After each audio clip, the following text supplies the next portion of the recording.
Buenas, ¿cómo están?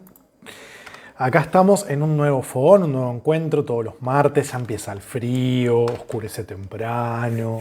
Yo extraño el fuego, pero por lo menos nos tenemos por acá, ¿no? Facebook, Instagram. Estamos en los fogones transpersonales, en el ciclo Tradiciones de Sabiduría. Ya hemos visto un montón de tradiciones y ahora estamos en la recta final viendo lo que está más relacionado a las religiones, las filosofías, las prácticas. Entonces vimos taoísmo la semana pasada. Hoy nos toca el hinduismo, que es bastante confuso. A mí me parece que vamos a traer un poquito de claridad hoy eh, a todas estas cosas que aparecen en el hinduismo que incluso parecen como contradictorias muchas veces, ¿no? Y bueno, después nos quedará el budismo. Hoy no vamos a hablar del budismo, que está estrechamente ligado al hinduismo.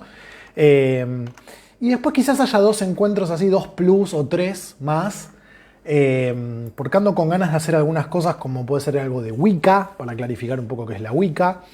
Tengo ganas de hacer enneagrama, un breve pantallazo sobre enneagrama, como para que sepan que existe y que se puede profundizar. Yo claramente no me especializo en enneagrama.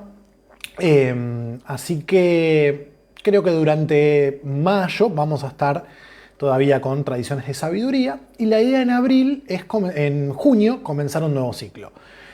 Estoy entre varias cosas, me pueden comentar abajo si quieren qué les gustaría más. Podemos hacer los 12 ascendentes en astrología, podemos hacer las 12 lunas, o podemos hacer el pensamiento de Jung, que quizás, como sería más cortito, tengo ganas de hacer 4 o 5 encuentros sobre conceptos principales del pensamiento junguiano. Hablar de inconsciente colectivo, hablar de arquetipo, hablar de sincronicidad, del proceso de individuación, la máscara, la esencia, la sombra. Eso también es una posibilidad. Pero bueno, los escucho, les leo, pónganse en contacto. ¿Qué les gusta más? Ascendentes, lunas, pensamiento junguiano. También estoy pensando que quizás puedo hacer otro vivo, otro día de la semana, hablando puntualmente de los conceptos de Jung. Así que no sé, estoy ahí gestándolo para ver qué dan ganas de hacer. Bueno, a ver. Para los que sean nuevos, nos juntamos todos los martes a las 10 de la noche acá para transmitir en vivo y hablar de distintos temas. Y cuando esto termina, minutos antes de las 11 de la noche, nos vamos para Zoom y nos quedamos a veces hasta la 1 de la mañana charlando sobre la temática de lo que hablamos en el vivo, a veces sobre otras cosas. La idea es que haya un grupo donde uno se pueda acercar, pueda charlar, pueda sentirse en confianza, pueda sentirse no juzgado, pueda compartir. Y muchas veces vienen invitados. Ya tuvimos a Agus, que vino a hacer una lectura de I Ching, tuvimos a Celia, que nos habló de alquimia, tuvimos a Mario Sabán, que nos habló de cábala. Así que, bueno, la propuesta es eso. Y si vos das algo, trabajás con alguna disciplina en particular, ya sea una terapia, una teoría, te interesa algo, y lo querés compartir, podés sumarte al Zoom también y de esa manera aportar, que es lo interesante, ¿no? Así que esa es un poco la dinámica. Vivo a las 10, suma a las 11 y durante la semana yo mando material extra, incluso lo que yo hablo en el vivo es un apunte que también les paso en la semana a quienes están inscritos en la modalidad de curso de estos vivos. Así que bueno, vamos a empezar con hinduismo. Ya invité gente, esperen que voy a abrir Instagram acá en la compu, entonces me resulta mucho más fácil leer si quieren comentar algo. Así que si quieren ir saludando, yo les voy leyendo por acá. Me quieren hacer preguntas, eso le da siempre una cualidad particular al encuentro, lo que ustedes puedan ir preguntando, le da identidad, le da forma. Bien. Vamos a ver entonces. Vamos a arrancar hoy con hinduismo. Bueno, saluda acá Beatriz. Hola Fer. Muy buenos tus transpersonales de martes. Bueno, muchas gracias Beatriz. Beatriz está haciendo el curso Jung y el Tarot con nosotros, que también si a ustedes les interesa hacerlo, se puede hacer de forma asincrónica. Las clases están grabadas, entonces se envía el material y ustedes pueden hacer el curso.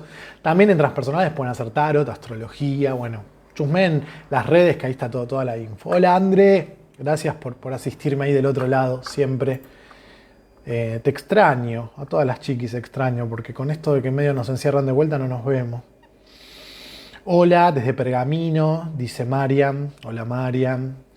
Bueno, arranquemos con hinduismo, que después siento que me quedan cortos.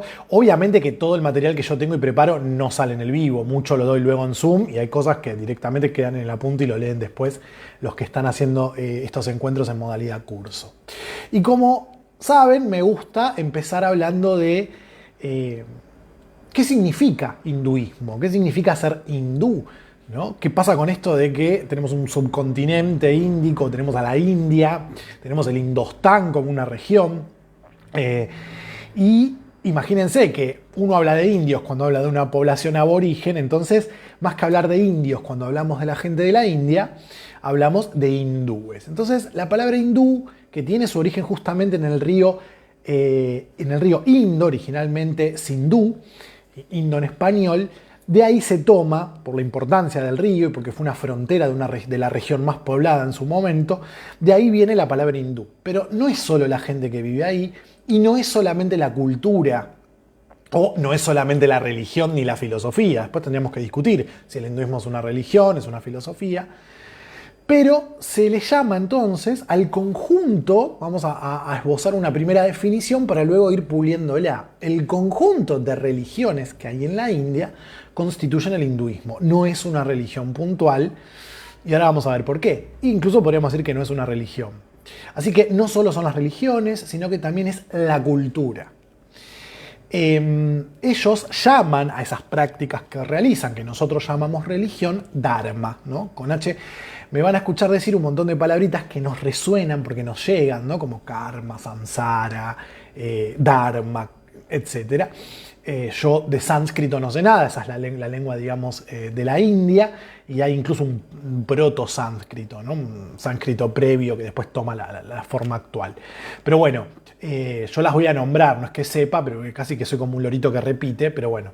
La idea es ordenar un poco los contenidos para que a quien le interese cualquier tema que tratemos acá los martes pueda profundizar. Así que aquello que nosotros en Occidente de alguna manera llamamos religión, que viene del latín religar, volver a unirse con ¿qué? Con la divinidad. En definitiva, las prácticas hinduistas nos proponen volver a conectarnos con la divinidad. Ellos es lo que ellos llaman dharma, ¿sí? Es un término más amplio que religión. Esta tradición religiosa, que nosotros llamamos religiosa, Sanatana Dharma, religión eterna en idioma sánscrito, es porque ellos creen que no tiene principio y que no va a tener fin, ¿sí? Según ellos ha existido por más de 5.000 años, probablemente los 5.000 años,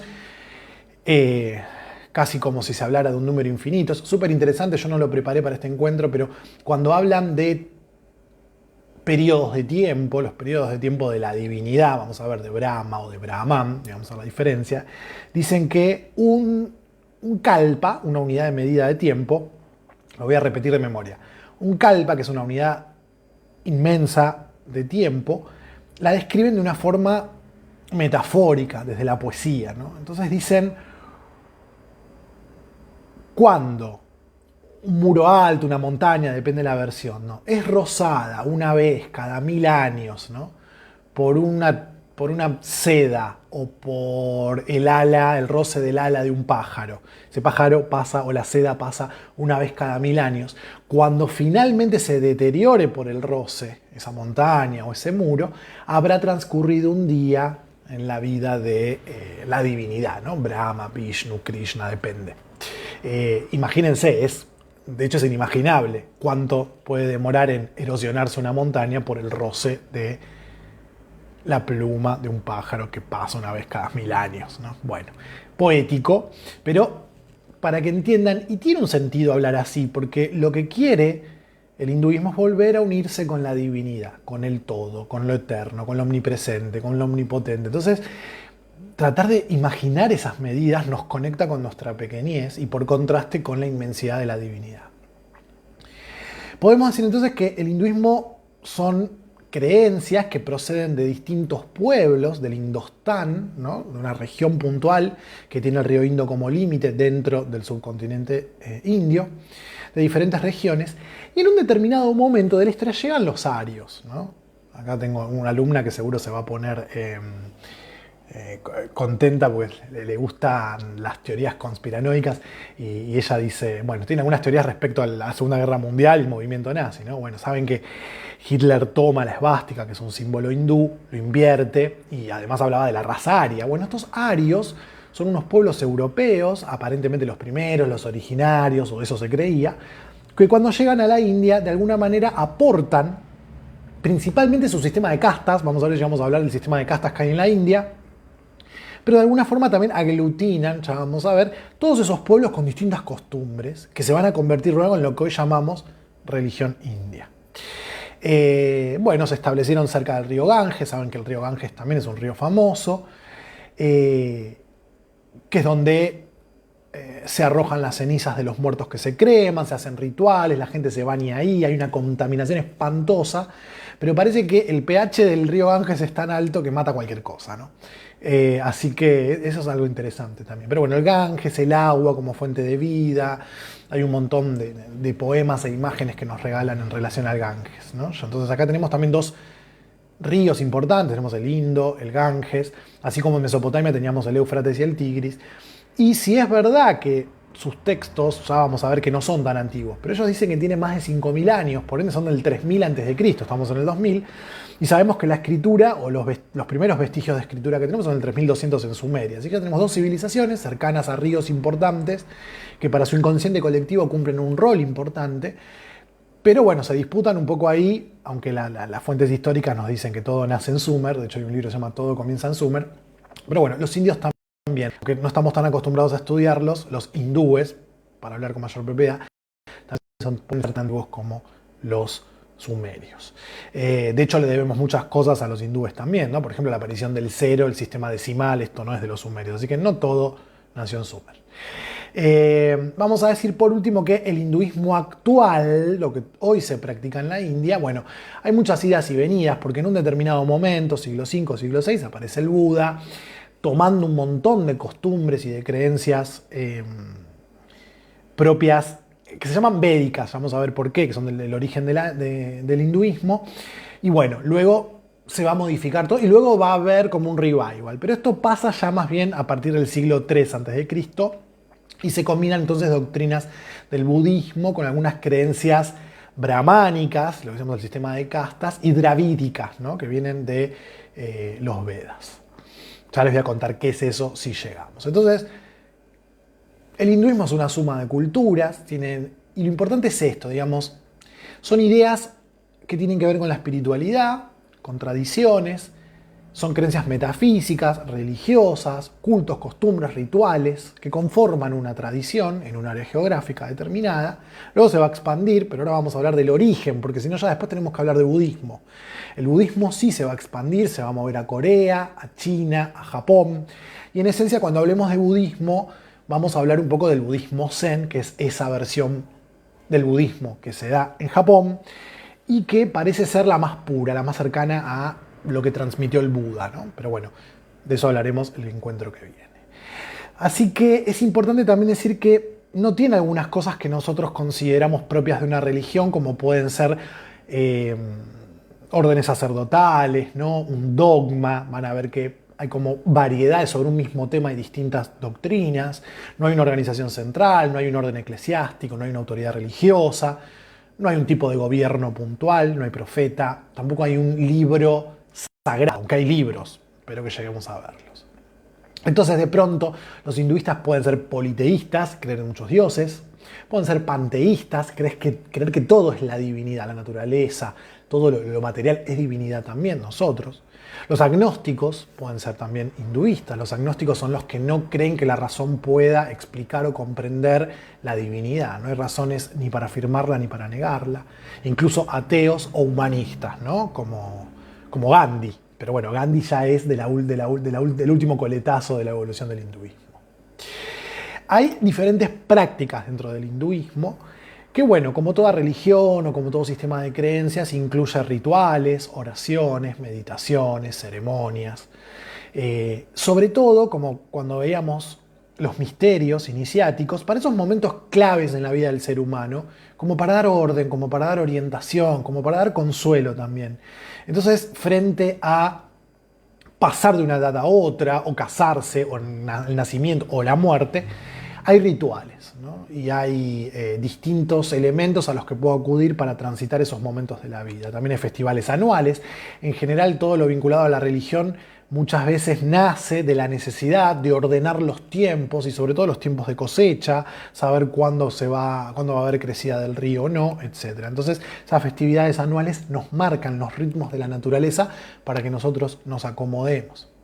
Peregrinaciones, también hay quienes abandonan la vida social. Existe esta tendencia monástica, ascética también en el hinduismo, que se llaman sannyasin, ¿no? En sánscrito. Así que también hay obligaciones morales, se busca la veracidad, no hacer daño a los seres vivientes. Ahora vamos a ver por qué. El tema de la encarnación, ¿no? O reencarnación. La paciencia, la tolerancia, el autocontrol, la compasión, entre otros. Así que es un poco lo que nos llega a nosotros, y sobre todo lo conocemos a través del yoga, los que practican o hemos practicado yoga. Y después vamos a ver si hablamos un poquito dentro de este marco, qué es el yoga, ¿no? No lo puedo decir ahora. Y me gustó una forma. Borges tiene una conferencia donde habla sobre el budismo, siempre desde un aporte más literario. Y él dice, la palabra yoga, lo dice él, yo la verdad que no lo sé, pero bueno, si lo dice Borges, viene de la misma familia de la palabra yugo. El yugo es algo, ¿no?, a lo que estoy obligado, a lo que estoy sujeto. Con el yugo se le pegaba a los animales para que obedezcan. Entonces el yoga es un yugo que me impongo a mí mismo, una práctica, una limitación, un orden, una estructura, no tiene por qué ser negativo, claramente, que me ayuda a lograr conectar nuevamente con la divinidad. Después lo vamos a ver. Pero entonces el yoga dentro del hinduismo es una práctica, sobre todo corporal, que me permite a mí conectar con la divinidad. Bueno, a ver. Acá, mirando un poquito las redes, a ver si me saludan, o bueno, al principio contaba de qué temática quieren que tratemos los próximos vivos. Bueno, no hay mucho movimiento. Lo lindo es que esto queda grabado, y sé que hay gente que lo mira después, pero siempre es linda la interacción, ¿no? Así que les estoy leyendo. Bueno, en general podemos decir que hay para el hinduismo un único Dios, que no es para todas las ramas del hinduismo el mismo Dios. Y este Dios es este gran hombre, si se quiere, o es en el universo mismo, y se manifiesta de distintas maneras. Por eso escuchamos hablar de distintas divinidades. Y hay una cierta tolerancia.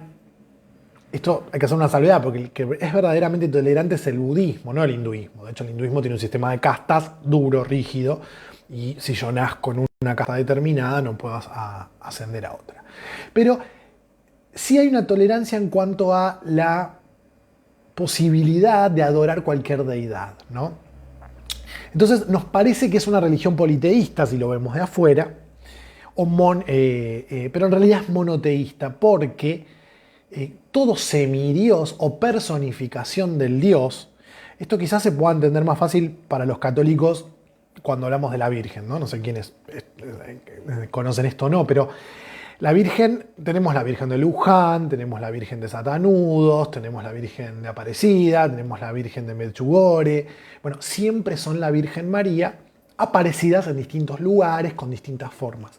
Hay algo similar a esto acá. Acá la gran divinidad, que ahora vamos a ver cuáles son, se manifiestan en distintos avatares o vicisitudes. Una palabra que también es bastante común. Avatar significa eso, ¿no? Manifestación del Dios.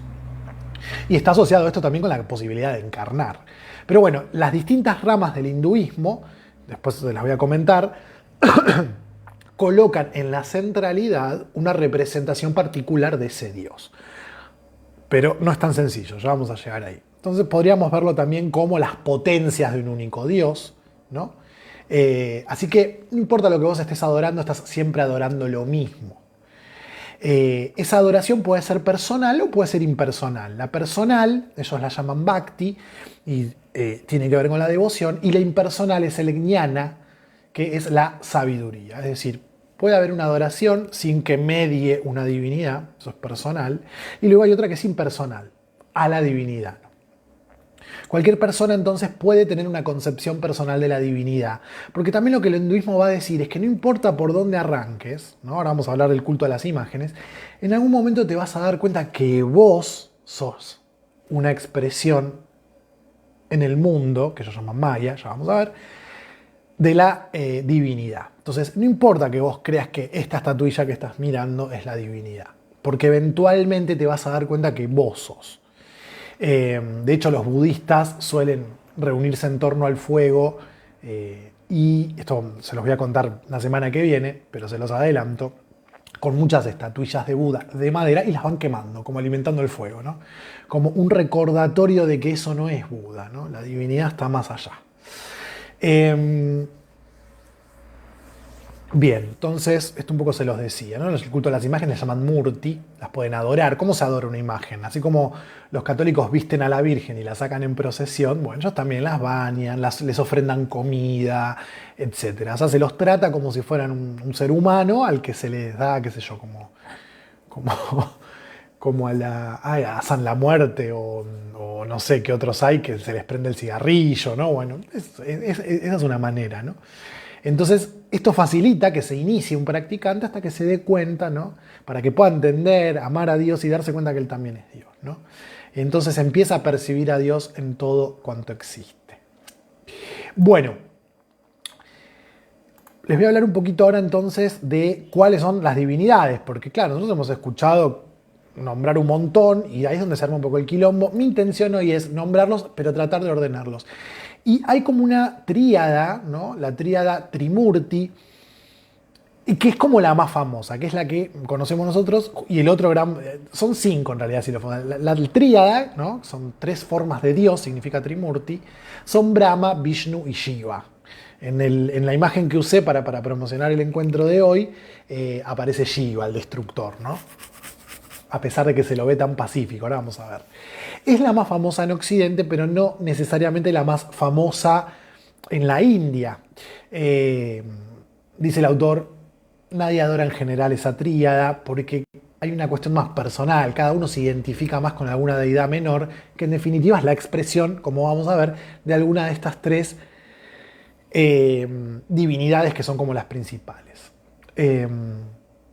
Distintas corrientes los van a poner en distintos lugares centrales. Entonces vamos a ver un ejemplo. En la doctrina Vedanta, la suprema realidad es denominada Brahma. Entonces, Brahma va a ser la expresión de esa divinidad que es el todo, ¿sí?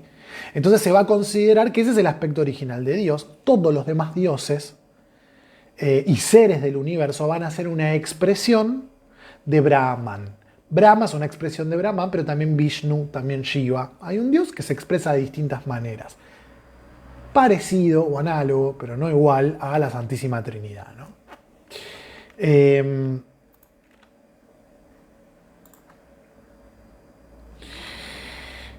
Bien, tenemos eso. Ahora para los vishnuistas, ¿quién va a ser la figura central? Bueno, Vishnu, que es... Después les voy a contar un poco que aparentemente, según esta teoría, los otros 2 dioses nacen de Vishnu, ¿no? Vishnu es el que mantiene la creación. Pero ahí aparecen los que casi todos conocemos o nos hemos cruzado en algún lugar, vestidos de naranja y con la cabeza rapada, que son los Hare Krishna, ¿no? Hare Krishna, Hare Krishna. Ellos tienen como deidad central a Krishna, ¿no? Entonces dicen, bueno, están quienes dicen que Krishna es un avatar de Vishnu y quienes dicen que Vishnu es un avatar de Krishna. Entonces, puede haber, digamos, una variación en cuál es el dios central, pero en definitiva, o cuál coloco yo en la centralidad, pero todo está más o menos dentro de lo mismo. También cada expresión que pueda aparecer de un dios puede ser también un atributo de Dios, ¿no? Entonces, de pronto, como vemos acá, ahora vamos a ver veíamos recién a Vishnu, que es el que mantiene, bueno, es de la divinidad el atributo que conserva la vida. Después tenemos a Brahma, que es el que crea, y el tercero de la tríada, del que vamos a hablar ahora, que es Shiva, que es el que destruye la creación. Son distintos atributos de la misma divinidad. Hay distintas maneras de acercarnos a esto, ¿no? Por último vamos a decir respecto a la divinidad, porque también hay diosas, claro. Los Deva son los dioses masculinos y los Shakti son las diosas femeninas. Pero aparecen, y ahora vamos a ver en dónde, pero en la tradición aparecen como la esposa del dios, queriendo decir que son la versión femenina del dios. Es decir, empezamos y podríamos ir hacia acá intercalando con la idea de arquetipo de Jung, ¿no? Hay un arquetipo del destructor, hay un arquetipo del conservador, y hay un aspecto femenino, es decir, hay un aspecto yin, hay un aspecto receptivo, emocional, intuitivo y racional de esa divinidad que se expresa o en su versión femenina, como ya vamos a ver, o muchas veces como la esposa. Y después tenemos, bueno, algunos otros que son conocidos, que no son parte de la tríada, como Ganesha, el dios elefante, que nos llega mucho por la iconografía. Y tenemos a Kali, ¿no? La mujer terrible. Vamos a hablar un poco de eso también. Creo que no voy a profundizar mucho, o en todo caso puedo volver después a esto. Pero bueno, vamos a hablar un poquito de Brahma, que es uno de los tres de esta tríada, ¿no? Brahman es el todo y Brahma es la divinidad personificada de ese todo. Es el principio del universo. Brahma, no Brahman, es entonces el que crea el universo. Es el único Dios, sobre todo para los brahmanistas, ¿no? Es un alma encarnada y puede encarnar varias veces. Es decir, Brahma puede aparecer en una persona hoy, ¿sí? Se lo suele representar con hasta 1000 cabezas. Cuando vean la imagen de la tríada, van a ver que hay uno que tiene varias parejas, acto fallido, varias cabezas. Se lo representa tradicionalmente con 4 cabezas, de barba blanca, que es símbolo de sabiduría, 4 brazos, piel roja o amarilla. ¿Vieron que tienen unos colores raros? Cuando los representan en las pinturas, sobre todo más actuales, en realidad Brahma en las pinturas más actuales se lo ve más amarillento que rojo. Cada boca recita uno de los 4 Vedas. Los Vedas son las escrituras que no son sagradas, pero es en la que se basa todo esto, ¿no? Esta es mitología. Vamos a hablar ahora de esas escrituras. Un poco como... No quiero comparar con la Biblia o con la Torá porque no es un libro sagrado, pero bueno, es el libro importante. Ya lo vamos a ver más adelante. Cada boca recita uno de los 4 Vedas. Las manos sostienen un recipiente de agua usado para crear vida, un yapamala, que es el collar de cuentas, que es el que Brahma usa para llevar el registro del tiempo en el universo. En otra mano, el texto de los Vedas, escritos en papel. Esto es un anacronismo, no había papel cuando esto sucedía. No había libros en esa época, cuando se escribieron los textos védicos, cuando se compusieron en realidad. Y un Padma, que es la flor de loto. Va montado sobre un cisne, se llama Hansa, con el que vuela por el universo. El cisne también va a ser un atributo de Krishna, pero no es lo mismo. Tenemos luego al dios central, el del medio de la tríada, que es el dios Vishnu. Él es el conservador, el protector. Cuando el mundo se haya amenazado por el mal, el caos y las fuerzas destructivas, Vishnu va a actuar, ¿no? Tenemos el que crea, el que conserva, y el tercero, Shiva, va a ser el que destruya. Se lo puede representar con 4 brazos, ¿no? Sostienen en ellas una flor de loto en su mano izquierda inferior, una masa, un arma en su mano derecha inferior, una concha, con perdón de la palabra, en la mano izquierda superior y un disco en la mano derecha superior. De sus avatares se destacan, es decir, sus manifestaciones en este plano. Por un lado está Krishna, aunque los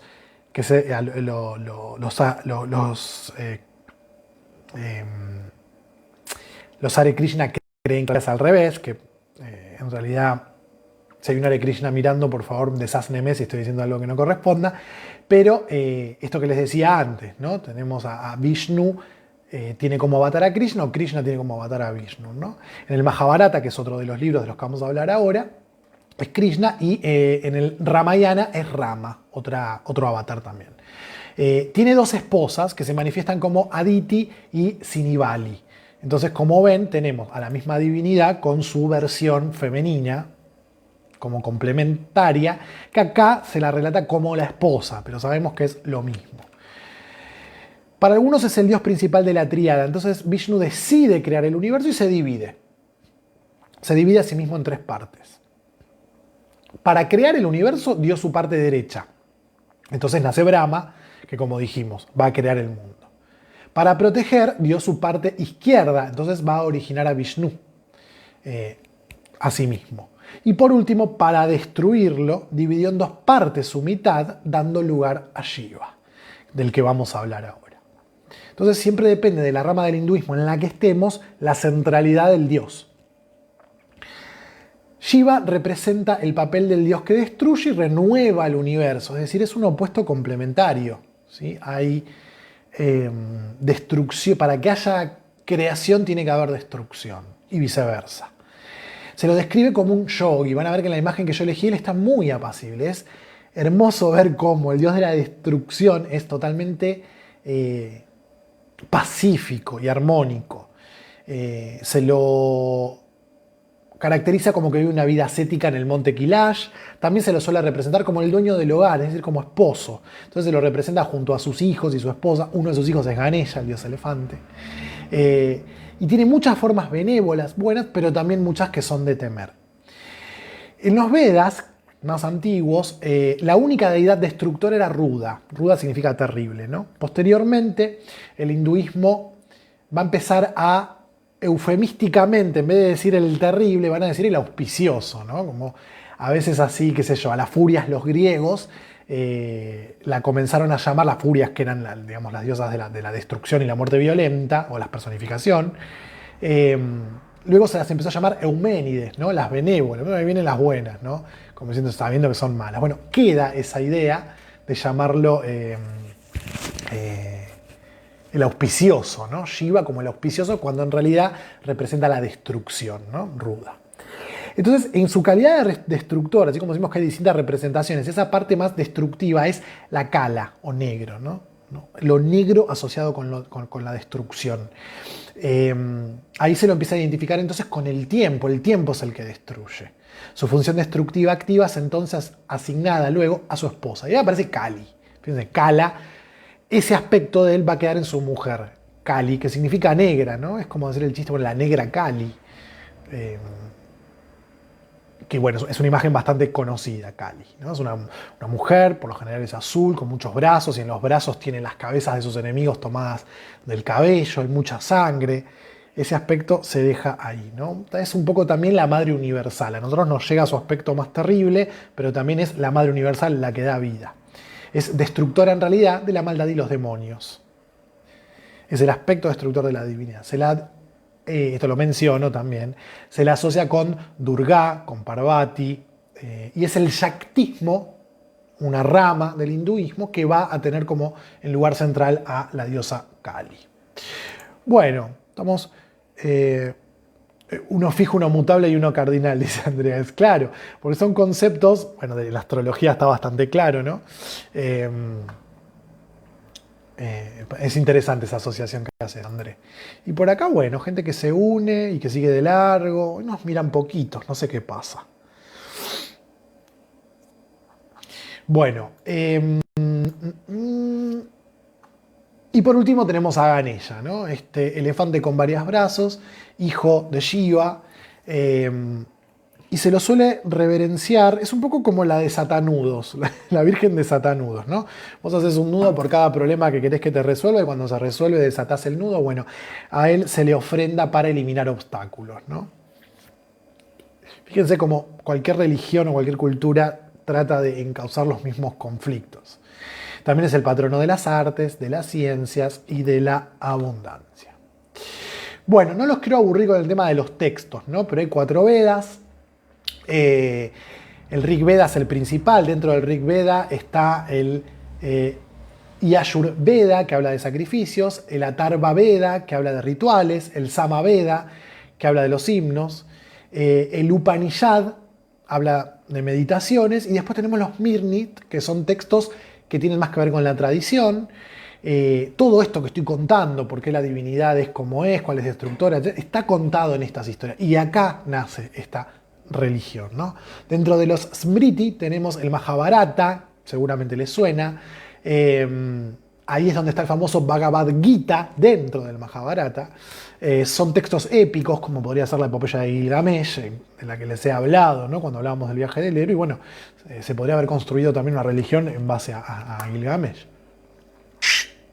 El Ramayana, también probablemente les suene, nos cuenta la historia del rey dios Rama. Y tenemos los 18 Puraná, son historias, ya son más recientes, son del siglo III a.C., con un montón de textos más pequeños. Y finalmente los Ayurveda. Esto creo que Andrea anduvo investigando sobre eso. El Ayurveda o el Ayurveda son textos de esta época, de este contexto, que nos hablan de herboristería y medicina tradicional hindú, ¿no? Por eso fíjense que cuando hablamos de astrología védica, por ejemplo, que también está de moda y dicen que no somos del signo que somos porque tienen una forma distinta de calcularlo, etcétera, viene dentro de este marco de creencias. Bien, hay algunas cuestiones comunes dentro de, el hinduismo, sin importar a qué ramas pertenezca, que son como prácticas que todos respetan, ¿no? Hay un sistema de castas, esto es bastante crudo, bastante cruel, ¿no? En la India, bueno, hay mucha pobreza, pero está como en su inconsciente colectivo la idea de que, esta frase que para mí es nefasta, que es lo que sucede conviene, ¿no? Entonces, si me están haciendo algo horrible, me conviene. También hay algo que no se dice mucho de Gandhi, y esto también es algo que aprendí de leer a Borges. Él dice, él cita que Gandhi dijo: no habría que construir hospitales porque no estamos ayudando en el proceso evolutivo de la gente, porque el que se tiene que enfermar está viviendo lo que tiene que vivir. Entonces, fíjense, esta frase, lo que sucede conviene, está arraigada en esta cultura. El sistema de castas lo traen los arios, y ahora les voy a explicar qué es, pero es un poco como los estamentos en la Edad Media. Vos nacés donde nacés y no te podés mover de ahí. Se los voy a explicar. La idea mítica es que los hombres nacen del cuerpo de Brahma, ¿no? O de Brahman. Decimos Brahman es el todo, se personifica en Brahma, y de distintas partes del cuerpo nacen distintas personas, y depende de la parte del cuerpo de la que hayan nacido, es la casta a la que pertenecen, ¿no? Entonces, esa casta va a definir su estatus social, con quién se puede casar, qué tipo de trabajo puede hacer. Incluso hay subcastas dentro de las castas. Nadie puede aspirar a pasar a otra casta en el transcurso de su vida, porque uno, como vamos a ver ahora, con la ley del karma, el samsara, etc., uno está viviendo en consecuencia a lo que hizo en la vida anterior. Entonces yo no me puedo mover de castas en esta vida, pero si en esta vida cumplo con el dharma, en la próxima vida probablemente ascienda a una casta superior donde voy a tener mayores privilegios. Las sucesivas reencarnaciones entonces son las que me hacen avanzar o retroceder. También depende de la teoría, porque dice, bueno, quizás nazco en la casta superior, pero no cumplo con el dharma, entonces vuelvo a una casta inferior. Incluso hay teorías que dicen que volvemos involutivamente y de pronto en esta vida fuimos humanos, en otra vida fuimos animales, incluso plantas. Bueno, algunas dicen eso, otras dicen que solo se evoluciona hacia adelante. Entonces tenemos, la casta superior es la de los brahmanes, ¿no? Etimológicamente asociada al dios Brahma. Si sos la casta superior, son los más cercanos a la divinidad. Son los sacerdotes, son los maestros, y aparentemente salieron de la boca de Brahma. Los kshatriyas, que son los políticos y los soldados o los guerreros, salen de los hombros de Brahma. Los vaishyas son los comerciantes y los artesanos, que provienen de las caderas. Y luego tenemos la última casta, aunque también hay otras dos calificaciones, ahora vamos a ver. La cuarta casta es la de los esclavos, los siervos, los obreros, los campesinos, ¿no? De los pies de Brahma. Después tenemos a los Dalits, que son los famosos intocables, son los parias. Es una clase tan baja que se lo considera fuera de las castas. Y literalmente está prohibido tocarlo. Yo no puedo tocar un intocable y un intocable no me puede tocar a mí. Es un descastado, otra palabra bastante común también, ¿no? Estos descastados son tan bajos como perros y para sobrevivir suelen trabajar en espacios laborales que se arman particularmente para que trabajen ellos. Y entre otras cosas, por ejemplo, recogen excrementos humanos con las manos, ¿no? Y luego están los invisibles, que esto creo que sería un poco mejor que ser un descastado, porque en última instancia no te ven y no te hacen juntar caca, pero únicamente pueden salir a la calle de noche los invisibles, ¿no? Y si salían de día, se los encerraba hasta que morían de inanición. Bueno, fíjense qué terrible vivir así, ¿no? Entonces, de alguna manera, qué sencillo fue para el imperialismo británico colonizarlo, sobre todo porque estaban peleados entre ellos, y porque aceptaban la realidad, ¿no? Aceptaban esa pobreza, esa miseria. De hecho, hoy sucede esto y está muy arraigado en el inconsciente colectivo, porque acá viene la idea de karma y de encarnación, reencarnación, dharma, samsara, etc., ¿no? Antes de pasar a eso, bueno, otro dato así como curioso que tiene que ver con la reverencia a las vacas. Ustedes saben que en la India las vacas no se tocan. No es que no se tocan, De hecho, se puede tomar la leche de la vaca porque ha sido históricamente el alimento. Entonces, ¿cómo vas a matar aquello que te da alimento? Pero entonces, sí está prohibido comerlas, matarlas, no se las adora, simplemente se las respeta, se las reverencia en todo caso, porque bueno, son fuente de alimento, ¿no? Bien, ¿cuáles son, digamos, no quiero decir dogmas porque un dogma es algo, ¿no?, inamovible, pero cuáles son las principales creencias en las que coinciden las distintas ramas del hinduismo? Y van a ver que hay mucho del pensamiento transpersonal en esto, ¿no? Muchos conceptos que, bueno, Jung los va a trasladar a la explicación psicológica, si se quiere, dentro de la teoría de la existencia de un inconsciente, lo cual es bastante debatible, o incluso hoy por hoy. Él va a intentar explicar algunos conceptos. Y yo esta semana voy a estar compartiendo un texto de Ken Wilber, él tiene el proyecto Atman. El proyecto Atman es una palabra del sánscrito que él toma del hinduismo, y Atman es alma. Entonces todos creen en que existe un alma, el Atman, que es el primer principio, el verdadero yo de un individuo, más allá de la identificación con los fenómenos. Es la esencia del individuo, es lo que Jung llama ser esencial, sí mismo, self. Para alcanzar la liberación, el hombre debe adquirir el autoconocimiento, ¿no? Atma-jnana, es decir, conocer ese Atman que me habita, digamos. Es darse cuenta que el verdadero ser, el Atman, es idéntico al yo trascendente, al Brahman, al Brahman, al todo. Este concepto es análogo, como decíamos, al ser esencial. Esa alma va a encarnar, acá tenemos la idea de Akasha, la idea de la chispa divina que viene del Brahman, si se quiere, y se experimenta a sí misma. Este concepto que no tiene respuesta en sí mismo. ¿Para qué se experimenta a sí mismo? Pero se experimenta. ¿Y cómo se experimenta? A través del universo visible que ellos van a llamar Maya. Ya tenemos ahí el segundo concepto, ¿no? Tenemos el Atman y tenemos el Maya. Pueden armarse su propio diccionario hindú. La Maya es el engaño, es el velo, es la ilusión, ¿sí? Y el Atman cree que eso es real y se identifica con ese engaño que vive, que es el universo fenomenológico, de los fenómenos, de lo concreto, de lo material. Por creer que eso es real y no darse cuenta que lo real es ella misma, el Atman en sí mismo, el alma en sí mismo, que es decir, que en definitiva es una parte de la divinidad. Por eso vamos a ver con el Buda que el Buda significa el despierto. Cuando despertamos de la Maya, la dejamos de ver, nos damos cuenta que somos parte de la divinidad, alcanzamos, bueno, el Nirvana, el Samsara, el Samadhi, etc. El Samsara no, perdón, el Samadhi. Bueno, el alma entonces entra en un ciclo de reencarnaciones, ese ciclo de reencarnaciones, muero y encarno, muero y encarno, muero y encarno, es el samsara, que está asociado con una rueda. Uno, por ejemplo, en el tarot, cuando ve la rueda de la fortuna, puede hablar de esta cosa de la causa y el efecto, ¿no? Porque la rueda tiene esta idea de que al hacer esto pasa esto, al hacer esto pasa esto, y bueno, vuelvo a encarnar hasta que lo rompo, ¿no? Tiene que ver con la reencarnación, la transmigración de las almas, la mentepsicosis, que esta es una idea que también ya estaba en Pitágoras, ¿no? Y es un ciclo sucesivo de creación y destrucción. Entonces fíjense también cómo hace referencia a la tríada principal, la que crea, la que mantiene y la que destruye. El samsara es generado por el deseo del alma de disfrutar aparte de la divinidad.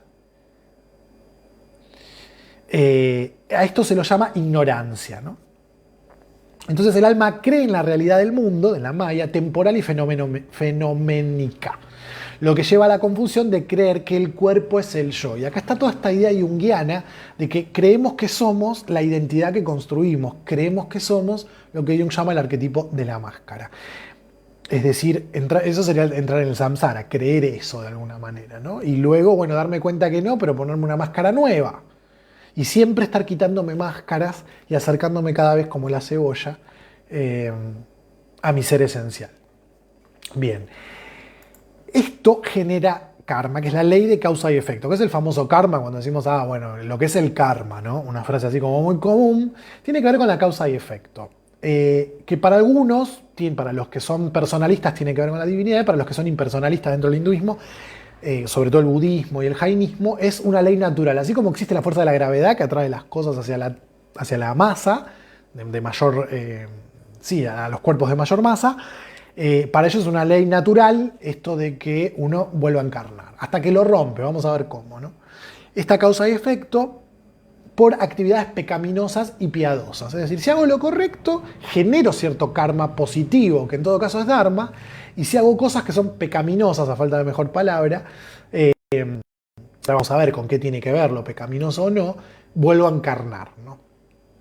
Las sucesivas reencarnaciones van a quedar entonces condicionadas por los actos realizados en la vida anterior, pero también podemos decir que hay un karma en esta vida, como dice Virginia Gowell. Me pasaron tantas cosas en esta vida que tengo que resolver, que para qué voy a estar revisando vidas pasadas. Bueno, una ironía que tiene algo de realidad. Entonces también hay karma en lo que hago hoy y lo que me va a pasar mañana, pero para los que son más fundamentalistas, si se quiere, del hinduismo, tiene que ver con cosas que hice en otra vida. Y me parece peligroso, eso es una humilde opinión, ¿no? Porque si eso me puede llevar a no hacerme cargo de lo que hago hoy acá. Ahí, bueno, ¿ves? Ahí acabo de matar un mosquito, eso me genera karma, porque uno de los principios es no generarle daño a otros seres vivientes. Los intocables, esto no se los decía en las castas, una de las funciones que tiene es ir barriendo el camino con ramas de árboles para que nadie de una casta superior a la de él, en realidad el intocable ni siquiera es de una casta, es un descastado, pise, por ejemplo, una hormiga, ¿no? ¿Por qué? Porque ahí hay un alma que va a reencarnar, entonces yo estoy cometiendo una violencia contra un ser vivo. Bueno, ahí ya tengo karma, voy a volver a encarnar. Bueno, cabe aclarar que bueno, esto ya lo dije, el budismo. Esto es la rueda del samsara. ¿Cómo rompo esa rueda, ese ciclo? Bueno, a través del dharma. El dharma es la religión, los deberes, las leyes. Es lo que debe ser. Cuando yo hago algo y genero causa y efecto, hay cosas, vamos a simplificarlos en positivas y negativas. O cosas esperadas por la religión hinduista y cosas que no, que ahora las vamos a nombrar. Pero entonces, cumpliendo con eso, yo genero dharma y en algún momento salgo del samsara, salgo de esa rueda de encarnaciones. Ahí, por ejemplo, aparece el yoga, que como decíamos, o como decía Borges, tiene que ver con el yugo, una imposición, que es una práctica que me impongo para alcanzar o para romper el samsara. ¿Cómo lo rompo también dentro del dharma? Bueno, cumpliendo con los purushartas, son los 4 objetivos del hombre. El dharma, que es el deber religioso, esto naturalmente si cumplo con eso, y esto es interesante, siempre lo hablamos, se produce riqueza. ¿Por qué aclara esto? Porque el siguiente deber del hombre es el arta, que son las riquezas, es decir, permitirme conseguir placeres en la vida, digamos, no es una doctrina o el hinduismo totalmente ascética. Y esto está bueno rescatarlo porque a veces, bueno, qué sé yo, los que se dedican a cuestiones espirituales, sobre todo a terapias, ¿no? Y sabe cómo te voy a cobrar por esto, incluso gente que se ofende y dice, ¿cómo me vas a cobrar por esto? Pero todo en esta idea de causa y efecto, si yo estoy en el camino correcto, estoy en Dharma, estoy haciendo lo que mi alma me pide, lo que deseo, naturalmente voy a generar riquezas, bienes materiales, porque también es una expresión de la divinidad. Y entonces, bueno, la riqueza me permite acceder a los placeres de la vida, que es el 4º deber, el kama, placer, ¿no? Que es lo que finalmente me va a producir hartazgo y deseo de liberación. Esto es interesante en el hinduismo, ¿no? El moksha finalmente es esa liberación, es el 4º deber, rompo con el ciclo de encarnaciones, pero no es que desde un ascetismo impuesto yo alcanzo la liberación o la redención, ¿no? Dirían los cristianos, sino que de ir cumpliendo con los pasos, de vivir y experimentar la materia, la riqueza, el placer, en algún momento voy a dejar de desearlo.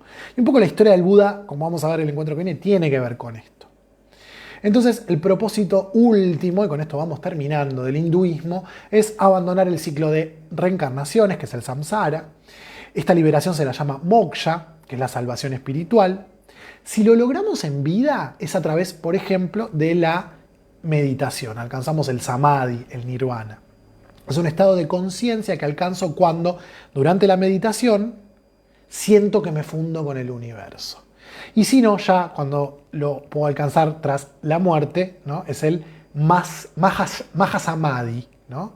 Entonces morimos y ahí finalmente hemos retornado al principio divino que sostiene el universo, el Brahman, lo absoluto de lo que somos parte. Cuando ya no hay necesidad de encarnar, de reencarnar, pero reencarno igual, ahí es donde viene un avatar, ¿no? Eso se dice de Krishnamurti, eso se dice de Gandhi y después, bueno, algunos personajes un poco más controvertidos, como puede ser, me acuerdo, ay, se me fue el nombre, este que murió no hace mucho. Bueno, no importa. Pero estas personas iluminadas, estos gurús reales, que incluso ¿Cómo se llamaba el que hacía así y generaba de la nada polvo? Si alguien se acuerda, me dice. Si no, bueno, después.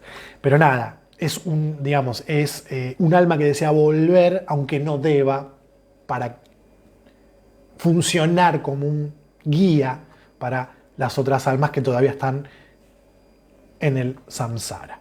Bueno, a ver si alguien me contesta. Sai Baba, gracias, Dani, está el Sai Baba. Hay varios de esos así, ¿no? Bueno, acuérdense que el maestro está adentro, que lo que ellos hacen es, si los vemos y si les prestamos atención y capturan nuestra atención, es porque nos están mostrando un proceso interior. El maestro siempre está adentro, frase trillada pero real. Gente, bueno, voy terminando porque por primera vez terminé con todo lo que tenía para decir, porque no hubo tanta interacción, así que me parece que voy a empezar a cortar la interacción y a hablar de corrido. Nada, mentira, que no me gusta la interacción, pero bueno, hay temas que se prestan más, temas que se prestan menos. Me despido diciéndoles 2 o 3 cositas. Nos vemos el martes que viene para hablar de budismo. Quienes me ven por primera vez o quienes nunca participaron de un Zoom y quieren participar, me escriben, les paso el link, nos vamos a quedar ahora charlando por Zoom. Y en la semana por WhatsApp. Un montón de cosas pueden hacer en transpersonales, pueden hacer en sus propios tiempos y horarios la formación transpersonal para ver todos los conceptos junguianos, tradiciones de sabiduría, técnicas de acceso al inconsciente, lenguajes simbólicos. Tienen la info en las redes. Pueden hacer astrología, pueden hacer tarot. Hay un montón de talleres, está el taller del viaje del héroe, interpretación de sueños, al encuentro con la sombra, el trabajo con nuestras propias emociones, ese es increíble. Tienen los vivos donde hacemos referencia a eso en YouTube y también en las redes. Y les pido también que, bueno, compartan el video para que llegue a más personas. Tienen también en la descripción del video un link que es el de cafecito. Me pueden invitar a un cafecito para colaborar económicamente con el proyecto Transpersonales y poder seguir haciendo estos vivos y que yo le pueda dedicar tiempo y calidad para que tenga calidad, o por PayPal o por Mercado Pago. Tienen toda la info en el pie. Si quieren colaborar, es agradecido. Así que, gente hermosa, gratitud es eso que recibimos gratis sin haber hecho nada. Yo estoy muy agradecido por el amor y por la participación de todos ustedes. Les quiero un montón. Nos vemos la semana que viene.